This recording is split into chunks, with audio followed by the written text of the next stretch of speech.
ఎప్పుడైతే ఇది operation Kagar start అయిందో అంతిమ యుద్ధం, ఈ అంతిమ యుద్ధం అనేది ఫస్ట్ నుంచి మేము శాంతి చర్చల ద్వారానే దీన్ని పరిష్కరించాలని మేము కోరుతా ఉన్నాం.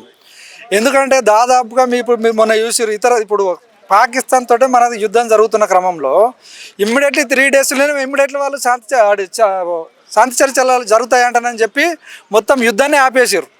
అంటే ఒక 27 మంది వాళ్ళను మన దేశ పౌరులను చంపేసిన తర్వాత టెర్రరిస్టులు ఆడికెళ్ళే 20 నిమిషాలు ఎప్పుడైతే ఎస్కేప్ అయినారో ఆ 20 నిమిషాలని అక్కడికి ఆర్మీ వెళ్ళింది.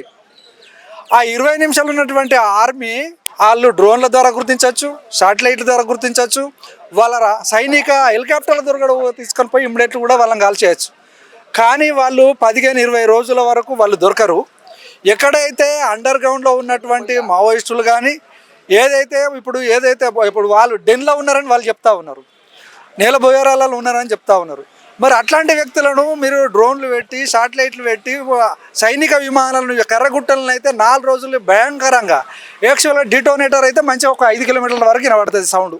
కానీ ఇది 15-20 కిలోమీటర్ల దూరం లాంగ్లో ఉండగా కూడా అది వినబడ్డాయంటే బాంబులు వేసినంటే ఎంత భయంకరమైనటువంటి యుద్ధం.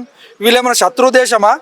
మీరు ఆఫ్ఘనిస్తాన్లో ఉన్నటువంటి టెర్రరిస్టులతోటి మీకు సంబంధాలు ఉంటాయి. మేము భారతదేశంతో మా స్నేహ ప్రోగ్రాంగా ఉంటామంటే వాళ్ళతో స్నేహం చేస్తూ ఉంటారు. ఇక్కడ పాకిస్తాన్ వాళ్ళతో టెర్రరిస్టులు వచ్చి ఇక్కడ భారతదేశం మీద యుద్ధం చేస్తూ ఉంటే వాళ్ళతో ఇమ్మీడియట్లీ వాళ్ళతోటి శత్రువుతో ఇంతవరకు పట్టుకోరు, వాళ్ళని చంపరు.